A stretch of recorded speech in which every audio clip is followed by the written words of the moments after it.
أعوذ بالله من الشيطان الرجيم.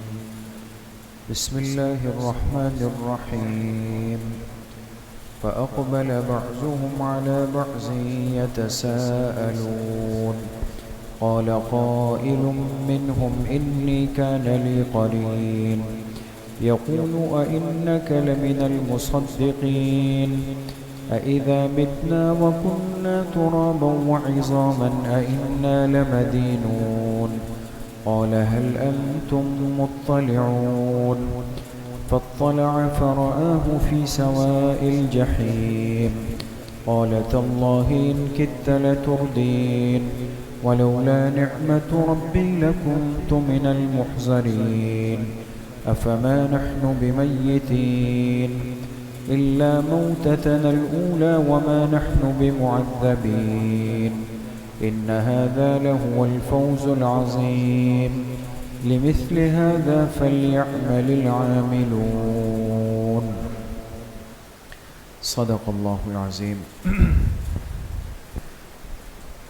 یہ سورہ صافات کی آیت نمبر 50 سے آیت نمبر 61 تک کل 12 آیتیں آپ حضرات کے سامنے تلاوت کی گئی ہے. گزشتہ درس میں اللہ پاک نے پہلے تذکرہ کیا اہل جہنم کا، جو آخرت کے دن کا اور قیامت کے تمام احوال کا انکار کرتے تھے. کہتے تھے یہ سب چیزیں عقل میں ہی نہیں آتی تو کیسے ہوں گی. منکرین آخرت بن گئے. تو جب قیامت کے دن اٹھیں گے اور اللہ کے سامنے پیش ہوں گے اور پھر جہنم کے عذاب کو دیکھیں گے، طرح طرح کی چیزیں سامنے ہوں گی، تو افسوس اور حسرت کریں گے، لیکن اب کوئی فائدہ نہیں. پھر اللہ پاک نے تذکرہ فرمایا اہل جنت کا، جو اس دنیا میں رہتے ہوئے تمام غیب کی باتوں پر سب پر ایمان رکھتے ہیں بشمول آخرت کے. چاہے وہ چیز عقل میں نہیں آ رہی، سمجھ میں نہیں آ رہی، لیکن چونکہ اللہ کا فرمان ہے، اللہ کے پاک پیغمبر کا ارشاد ہے، اس پر ایمان لائے. تو جو اہل جنت ہیں ان کے لیے پھر جنت میں طرح طرح کے انعامات ہے، رزق ہے، اللہ کی طرف سے بڑے بڑے مقامات ہیں. یہ سب چیزیں اب جنتی جنت میں چلے گئے. یہاں تک بات ہوئی. آپس میں جنتی بات چیت کر رہے ہوں گے اور اتنے میں ایک جنتی کو اچانک کچھ یاد آئے گا. اور یاد کیا آئے گا؟ اس جنتی کو اپنے دنیا کا ایک ساتھی یاد آئے گا. بعض ساتھی ہوتے ہیں نا جو بڑے قریبی ہوتے ہیں، جن سے بڑا تعلق رہا ہوتا ہے، جن سے کے ساتھ بڑا وقت گزرا ہوتا ہے. اس جنتی کو جنت میں اپنا ایک ساتھی یاد آئے گا اور وہ کہے گا کہ جی وہ تو عجیب بات ہو گئی، میری توجہ نہیں گئی، وہ ساتھی تو آج مجھے جنت میں نظر ہی نہیں آ رہا. تو ان جنتیوں کا جو آپس میں مکالمہ ہے اور اس ایک جنتی کی جو اپنے ساتھی کی یاد ہے، اس کو اللہ پاک نے ذکر فرمایا. ان آیات کا ترجمہ ہے فَأَقْبَلَ بَعْضُهُمْ عَلَى بَعْضٍ يَتَسَاءَلُونَ. یہ جنتی ایک دوسرے کی طرف رخ کر کے آپس میں بات چیت کر رہے ہوں گے. قَالَ قَائِلٌ مِّنْهُمْ، کہ ان میں سے ایک جنتی کہے گا انی کان لی قرین، ارے بھائی میرا تو ایک خاص دوست ہوتا تھا دنیا میں، قرین خاص دوست. اور یقولو، اور وہ مجھے دنیا میں کہتا تھا اِنَّكَ لَمِنَ الْمُصَدِّقِينَ، کیا تم بھی اس بات کی تصدیق کرتے ہو اِذَا مِتْنَا وَكُنَّا تُرَابًا وَعِظَامًا، کہ جب ہم مر جائیں گے اور ہم مٹی اور ہڈی ہو جائیں گے، اِنَّا لَمَدِينُونَ، کیا ہمیں دوبارہ زندہ کر کے بدلہ دیا جائے گا؟ تم بھی اس بات کی تصدیق کرتے ہو؟ وہ دوست مجھ سے کہتا تھا دنیا میں. اب یہ جنتی آپس میں بات چیت کر رہے ہیں، اس کو یاد آیا کہ بھئی وہ کہاں ہے؟ قالا، اللہ کی طرف سے ارشاد ہوگا، هل انتم مطلعون، کیا تم اپنے اس دوست کو دیکھنا چاہتے ہو کہ وہ کہاں ہے؟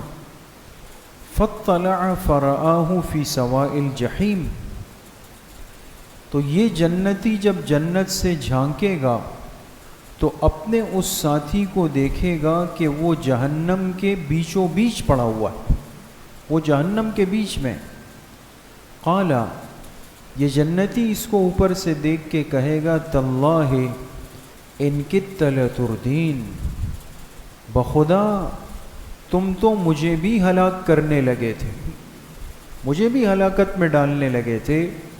ولولا نعمت ربی، اگر میرے رب کا مجھ پہ فضل نہ ہوتا، لکنت من المحضرین، تو آج میں بھی یہی گرفتار ہوتا، جہنم میں ہوتا۔ افما نحن بمیتین، پھر اس کے بعد جنتی اب جنت کو دیکھے گا تو مارے خوشی کے کہے گا، افما نحن بمیتین، کیا اب ہمیں کبھی موت نہیں آئے گی؟ موت ختم؟ الا موتتنا الاولی، سوائے اسی ایک موت کے جو دنیا میں پہلے گزر گئی، اب ہم پر موت نہیں۔ یہ خوشی کے مارے اس کی زبان سے نکلے گا۔ پھر کہے گا، وما نحن بمعذبین، اور ہمیں کبھی عذاب میں نہیں ڈالا جائے گا، ہم بچ گئے۔ ان ھذا لہو الفوز العظیم، بے شک یہ تو واقعی بڑی کامیابی ہے۔ لمثل ھذا فلیعمل العاملون، اور اسی جیسی کامیابی کے لیے عمل کرنے والوں کو کوشش کرنی چاہیے۔ یہ ہے دوستوں ان جنتیوں کی آپس میں بات چیت، اور ایک جنتی کا اپنے ایک ساتھی کو یاد کرنا۔ چونکہ یہ بات بار بار ہوئی، حدیث پاک کے درس میں بھی چل رہی ہے کہ جنت خالصتاً خوشیوں کی جگہ ہے، راحت کی جگہ ہے، سکون کی جگہ ہے، وہاں خیر ہی خیر ہے۔ جس کیفیت میں ایک انسان کو سکون مل سکتا ہے، اللہ پاک ہر قسم کا وہ سکون ایک جنتی کو جنت میں دیں گے۔ اب طبعاً اگر انسان دیکھے تو دنیا میں بہت سارے کام کر کے، محنت کر کے، اعمال کر کے، بالآخر انسان کا دل چاہتا ہے کہ میں اپنے خاص دوستوں کے ساتھ، ساتھیوں کے ساتھ تھوڑی گپ شپ کر لوں، مجلس کر لوں، ان کے ساتھ بیٹھ جاؤں۔ یہ بھی ایک نعمت ہے، اچھے ساتھیوں کا ملنا ایک نعمت ہے، پھر مل کے بیٹھنا یہ الگ نعمت ہے۔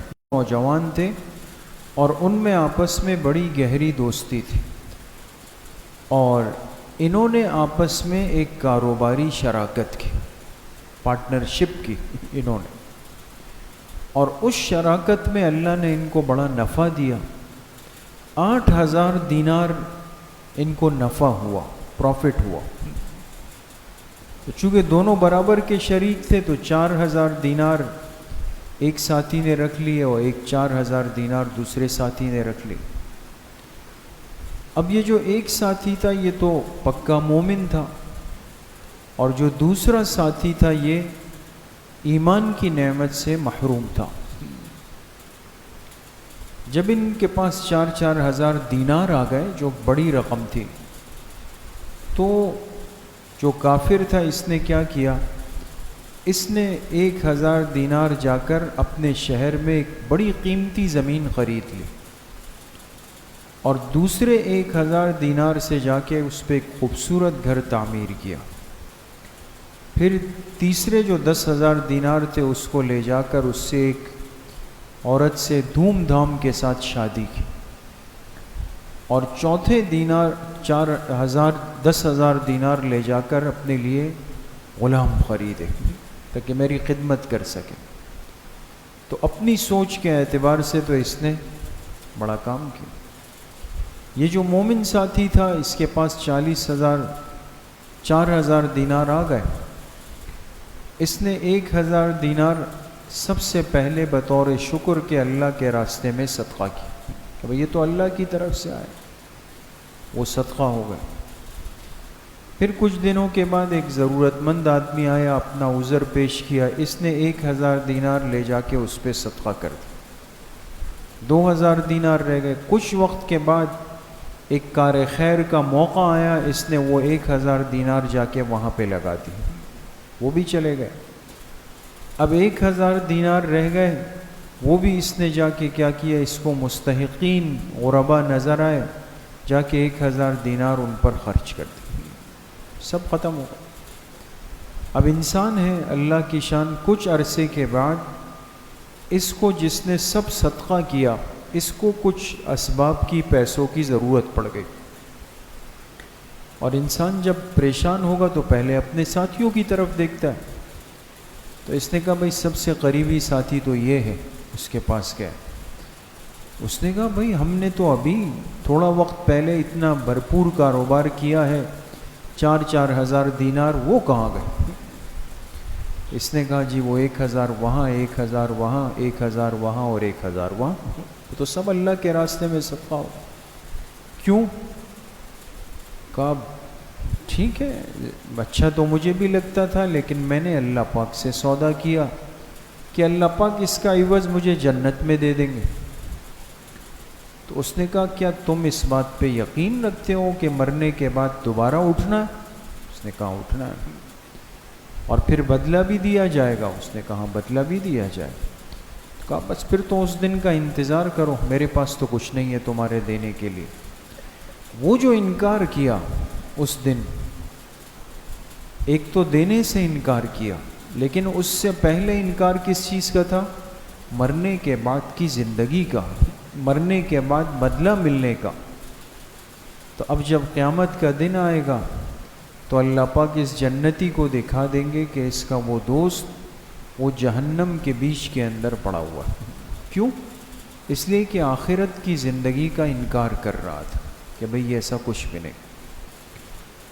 تو ایک تو جو ہمارے لیے عبرت کی بات ہے وہ کیا ہے کہ انسان کبھی بھی غلط آدمی کو اپنا دوست نہ بنائے۔ غلط دوست، غلط صحبت، یہ تو انسان کو ہلاک کر دیتی۔ لیکن اس جنتی نے کیا کہا کہ بھئی اللہ کا فضل نہ ہوتا تو مجھے بھی ہلاک کرنے لگا تھا، تو میں بھی مر جاتا، ہلاک ہو جاتا۔ تو ہر آدمی اس قابل نہیں ہے کہ انسان اس کو دوست بنائے اور اس سے تعلقات بنائے۔ یار بد کہتے ہیں نا، دور شو از اختلاط یار بد، یار بد بدتر بوت از مار بد۔ برے دوست کی صحبت سے دور ہو جاؤ، اس لیے کہ برا دوست یہ سانپ، زہریلے سانپ سے زیادہ خطرناک ہوتا ہے، ایمان پہ حملہ آور ہو جائے گا، سب چیزیں ختم کر دے گا، نقصان ہو جائے گا۔ ایک بات۔ دوسری بات یہ ہے ہمارے لیے سمجھنے کی کہ بھئی اس دنیا میں جو چیز انسان خیر کے راستے میں استعمال کر لے اور پھر اس کو ایسا لگے کہ یار میرے تو ہاتھ خالی ہو گئے، سب چیزیں ہی چلی گئی، نہیں، اللہ پاک نے اس کی ایک ایک چیز کو محفوظ کیا ہوتا ہے آخرت کے دن کے لیے۔ وہاں کے جو انعامات اور اعزازات سامنے آئیں گے تب پتہ چلے گا کہ جو اللہ کے لیے خرچ کیا وہ کتنا محفوظ ہو چکا تھا۔ تیسری اہم اور آخری بات جو بہت توجہ سے ہمیں سمجھنی چاہیے، یہ جو جنت اور جنت کی نعمتوں کا تذکرہ ہوا، اور ایک جنتی نے جب کافر دوست کو دیکھا کہ وہ جہنم میں ہے تو اللہ کا شکر ادا کیا، اور پھر اس کے بعد کہا ان ھذا لہو الفوز العظیم، کہ دیکھو بھئی ہمارا جہنم سے بچ کر جنت میں آ جانا یہ بڑی کامیابی۔ اور آگے کیا فرمائے؟ لمثل ھذا، ان جیسی نعمتوں کے لیے عمل کرنے والوں کو خوب عمل کرنا چاہیے۔ جنت کی نعمتوں کے لیے ایک مومن بندہ خوب عمل کرے گا۔ کیوں؟ اس لیے کہ جنت اللہ کے فضل کی جگہ ہے، جنت اللہ کی رضامندی کی جگہ ہے۔ بعض دفعہ ہوا نا، آپ نے دیکھا ہوگا بعض لوگ بڑے عجیب ہوتے ہیں، وہ کہتے ہیں بھئی ہمیں ہمارے سامنے نہ تو جنت ہے، ہمارے سامنے نہ تو یہ ہے، ہم تو کوئی اس لیے نماز نہیں پڑھ رہے ہیں، اور پھر ہم اس کو تقوی بھی سمجھتے ہیں کہ شاید میں یہ تقوی کی باتیں کر رہا ہوں۔ بھائی جنت اللہ کے فضل کے ظہور کی جگہ ہے، جب ہمارا مقام حقیقی وہ ہے، بالآخر ہوتے ہوتے ایک مومن کی آخری منزل وہ ہے، تو لہٰذا ایک بندے کو وہ منزل سامنے رکھ کر اس کا ادراک کر کے دنیا میں خوب اعمال کرنے چاہیے۔ اور اگر کوئی مومن یہ کہے کہ جی میں اسی لیے رات کو اٹھتا ہوں تہجد میں تاکہ اس کے بدلے اللہ مجھے جنت دے دے، میں اسی لیے سچ بولتا ہوں کہ مجھے جنت کی نعمتیں مل جائے، میں جنت کے لیے سب کچھ کر رہا ہوں، بالکل صحیح بول رہا ہے۔ اس کے یہ جملے کوئی غلط نہیں ہیں، قرآن کریم سے سمجھ میں آ رہا ہے، لِمِثْلِ هَذَا فَلْيَعْمَلِ الْعَامِلُونَ، یہ قرآن کہہ رہا ہے جنت کی ان نعمتوں کے لیے عمل کرنے والوں کو خوب عمل کرنا چاہیے۔ اس لیے تمام مفسرین نے لکھا ہے کہ جنت کی کوشش بھی مطلوب ہے، اس لیے کہ وہ اللہ کے فضل کا مقام ہے۔ تو اگر نیک عمل کرتے ہوئے بندے کے دل میں سوچ آئے کہ میں اس لیے کرتا ہوں کہ مجھے جنت مل جائے، تو خدا نخواستہ اس کا یہ مطلب نہیں کہ اس کے پیش نظر اللہ کی ذات نہیں۔ بھئی جنت بھی کس کے فضل کی جگہ ہے؟ اللہ کے فضل کی۔ جنت وہی جائے گا جس کے حصے میں اللہ کی رضا آئی ہے۔ تو لہٰذا ان نعمتوں کو سامنے رکھ کے بھی انسان کے اندر عمل کی طلب پیدا ہو جاتی ہے، اور وہ خوب ہمت کے ساتھ عمل کرتا ہے۔ جیسے الحمدللہ ذی الحجہ کا ماہ ذو الحجہ کا چاند نظر آ گیا ہے نا، شروع ہو گیا مبارک مہینہ، مبارک عشرہ۔ تو اس لیے آج کی مغرب سے جو عشرہ شروع ہوا ہے 10 ذی الحجہ تک، یہ بڑا قیمتی عشرہ ہے۔ جمعے میں ہم تفصیل سے اس پہ بات کر چکے ہیں، ایک ایک لمحے ایک ایک ساعت کی قدر کی ضرورت ہے، اس کی راتیں بڑی قیمتی ہیں۔ ایک رات کی عبادت لیلۃ القدر کے برابر، ایک دن کا روزہ 1 سال کے روزوں کے برابر۔ خوب لگ کر اعمال کا اہتمام، اللہ پاک صحیح عمل کی توفیق نصیب فرمائے۔ انشاءاللہ کل حسب ترتیب صبح 11 بجے سے 11:30 بجے تک مستورات کی اصلاحی مجلس ہوگی بنات کے مدرسے میں، اور عصر کی نماز کے بعد انشاءاللہ مسجد میں اصلاحی بیان اور ذکر کی مجلس ہوگی۔ الحمدللہ رب العالمین۔